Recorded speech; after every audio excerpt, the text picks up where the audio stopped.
வாழ்றது எவ்வளோ நிம்மதியாக இருக்குது. இதுக்கு தான் நிறைய மரம் வைக்கணும்னு சொல்கிறது. இந்த மரத்தோட நிழல் மட்டும் இல்லைன்னா வெயில தாக்கு பிடிக்க முடியுமா? அப்பாடான்னு உட்கார்றதுக்கு இந்த மரமாவது இருக்கேன்னு சந்தோஷப்பட வேண்டியதான். இந்த டவுன் பக்கம் இருக்கவங்களாம் எப்படி தான் வாழ்கிறாங்களோ தெரியல. அங்கே ஒரு மரமும் இருக்காது, ஒரு கொடியும் இருக்காதுன்றாங்க. எப்படி தான் வாழ்கிறாங்களோ.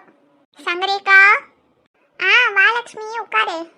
என்ன சங்கரேக்கா, கொளுத்துற வெயிலில் இங்கே வந்து உட்காந்துருக்கீங்க? இங்கே தான் நல்லா நல்லலாம் இருக்குன்னு உட்காந்துருக்கேன். எவ்வளோ நேரம் தான் வீட்டுக்குள்ளேயே இருக்கிறது? வீட்டுக்குள்ளே ஒரே அவியுது. அதுவும் சரிதான், வீட்டுக்குள்ளே ஒரே அவியுது. என்னாலும் இருக்க முடியல. குடிசை வீடு தான் இருந்தாலும் அவியுது. ஆமாம் லக்ஷ்மி, இந்த வருஷம் வெயில் ரொம்ப அதிகமாக தான் இருக்கு.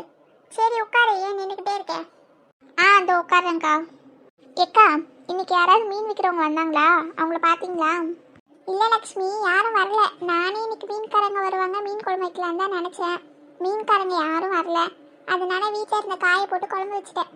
ஓ அப்படியாக்கா, நானும் மீன்காரங்க வருவாங்கன்னு காத்திருந்தேன். கடைசியில் யாரும் வரல. சரின்னு ஒரு கருவாடை வாங்கி கருவாட்டு குழம்பு வச்சுட்டேன். ஓ அப்படியா? ஆமாம் லக்ஷ்மி, என்னன்னு தெரியல, இன்னைக்கு மீன்காரங்களே வரல. ஒருவேளை மீன் எதுவும் கிடச்சிருக்காதான் இருக்கும். அப்படி கூட இருக்கும்க்கா, யாருக்கு தெரியும். ஏக்கா, லக்ஷ்மி அக்கா, சங்கரி அக்கா, இங்க என்ன பண்றீங்க? வா சின்ன பொண்ணு. என்னடா காலையிலேருந்து ஆளே காணுமேன்னு பார்த்தேன். உன் மாமியாருக்கு டிபிக்கு கொடுத்துட்டு வந்துட்டியா? ஆமா தாய் கல்வி, வந்துட்டேன். நீங்க என்ன பண்றீங்க? ஏட்டி, இந்த தாய் கல்வின்னு சொல்லாதன்னு எத்தனை வாட்டி உன்கிட்ட சொல்லியிருக்கேன். அப்ப குட்டை கத்திரிக்கான்னு சொல்லவா? சின்ன பொண்ணு, வர வர உனக்கு வாய் அதிகமாயிடுச்சு சின்ன பொண்ணு. சும்மா சொன்ன லக்ஷ்மி அக்கா, கோச்சுக்காதீங்க. ஏய் சின்ன பொண்ணு, உனக்கு வேற வேலையே இல்லையாமா? அப்பெல்லாம் சொல்லாத. சும்மா விளையாட்டுக்கு சொன்னேக்கா. சரி உட்காரு. என்ன லக்ஷ்மி அக்கா, வாய் ஏன் வில்லு மாதிரி இருக்கு? ஏக்கா, நான் கிளம்புறேன்க்கா. லக்ஷ்மி, நீ வேற. ஏன் லக்ஷ்மி, சும்மா இரு, அவ ஏதாவது விளையாட்டுக்கு சொல்லுவா. பின்ன என்னக்கா, நானும் பார்த்துட்டே இருக்கேன். சும்மா என்னையே வம்புக்கு இழுத்துட்டு இருக்கா. ஏட்டி சின்ன பொண்ணு, சும்மா இருன்னு சொன்னல, சும்மா இருட்டி. சரி ராணி அக்கா, சும்மா. வேற யாரும் என்ன கிண்டல் பண்ண போறேன்? நம்ம லக்ஷ்மி அக்கா தானே பண்ணேன். நீ ஒன்னும் அதெல்லாம் பண்ண தேவையில்ல, அமைதியா உட்காரு. சரி லக்ஷ்மி அக்கா, இன்னைக்கு என்ன குழம்பு வச்சிங்க? கருவாட்டு குழம்பு வச்சேன் டி. சங்கரி அக்கா, நீங்க? நான் காய் குழம்பு தாண்டி வச்சேன். என்னது கருவாட்டு குழம்பா? யாரு வச்சீங்க? என்ன வசந்தி அக்கா, கருவாட்டு குழம்புன்னு கேட்டோன்னே பறந்து வந்துட்டீங்க போல. இல்ல டி, இந்த பக்கமா போகும்போது கருவாட்டு குழம்புன்னு கேட்டுச்சு, அதான் யார் வீட்லன்னு பார்க்கலான்னு வந்தேன். நான் தான் வசந்தி வச்சேன். அப்படியே லட்சுமி அக்கா, எனக்கு கொஞ்சம் தரீங்களா? தர வசந்தி, வந்து வாங்கிக்க. சரிக்கா, போகும்போது வாங்கிக்கிறேன். என்ன வசந்தி அக்கா, வந்த வேலை சிறப்பா முடிஞ்சிருச்சு போல. எந்த வேலையை சொல்ற சின்ன பொண்ணு? நீங்க கருவாட்டு குழம்பு வாங்க தானக்கா வந்தீங்க, அந்த வேலையை தான் சொன்னேன். ஏட்டி, நான் அந்த வேலையை தான் வந்தேன்னு உனக்கு தெரியுமோ? வேற எந்த வேலையா வந்தீங்க? அப்போ உங்களுக்கு கருவாட்டு குழம்பு வேணாமா? நான் ஒன்றும் அப்படிலாம் ஒன்றும் சொல்லலையே. லக்ஷ்மி அக்கா வச்ச கருவாட்டு குழம்பு டேஸ்டா இருக்கும், அதனால தான் உங்ககிட்ட கேட்டேன். ஆஹா, சரி நீங்க உருட்டுங்க நாலு முடி. ஏய் சின்ன பொண்ணு, அவங்களுக்கு எந்த பிரச்சனையும் இல்லை, உனக்கு என்ன? எனக்கு ஒன்றும் இல்லை, நாலு முடி கேட்டேன். சரி, நான் உங்ககிட்ட ஒரு முக்கியமான விஷயம் சொல்லணும், கேளுங்க. என்ன வசந்தி முக்கியமான விஷயம்? சொல்லு, முதல்ல உட்காரு. உட்காருங்கக்கா. சொல்லுங்க நாலு முடி, என்ன விஷயம்? அது ஒன்றும் இல்லைக்கா, பக்கத்து தெருவில் கோமதி இருந்தால, அவளோட பொண்ணு மீனா ஓடி போயிட்டாலாம். என்ன சொல்ற வசந்தி, உண்மையாவா? நல்லா விசாரிச்ச வசந்தி, பக்கத்து தெரு கோமதி பொண்ணா? அட ஆமாக்கா, கோமதின்னு வேற எங்க இருக்கா? பக்கத்து தெருவில் தானே இருக்கா. அவ பொண்ணு பேர் தானே மீனா. அட ஆமா, அந்த பொண்ணு அப்படிலாம் பண்ண வாய்ப்பில்லையே. அந்த பொண்ணு குனிஞ்ச தலை நிமிராமலாம் நடந்து போகும் ரோட்ல. ஆமா, நான் எத்தனையோ வாட்டி பேசியிருக்கேன், என்கிட்டயே 2 வார்த்தை தான் பேசும். அவ்வளோ அடக்கமான பொண்ணாச்சே. அட நீங்க வேற லக்ஷ்மி அக்கா, சங்கரி அக்கா, புரியாம பேசிட்டு இருக்கீங்க. இந்த காலத்துல அடக்கமா இருக்க பொண்ணுங்களை தான் நம்பவே முடியாது. அப்படியா சின்ன பொண்ணு?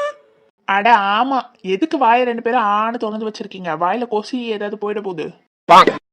அது ஒன்னும் இல்லை சின்ன பொண்ணு, கேட்டோன்னே அதிர்ச்சி ஆயிடுச்சு. அந்த பொண்ணா ஓடி போச்சுன்னு. ஏக்கா, சின்ன பொண்ணு சொல்றதும் சரிதான், இந்த காலத்து பொண்ணுங்களை நம்பவே முடியாது. அது என்ன பொண்ணுங்களை நம்ப முடியாது? இந்த காலத்துல பொண்ணுங்க பசங்கன்னு யாரையுமே நம்ப முடியாது. ஆமா சின்ன பொண்ணு, யார் இப்பெல்லாம் நம்மள மாதிரி இருக்கா? ஆமாக்கா, சரி விடுங்க. அடுத்து என்னாச்சு சொல்லுங்க வசந்தி அக்கா. ஆமா வசந்தி, அப்புறம் என்னாச்சு? ஆமாக்கா, வேற என்ன ஆச்சு?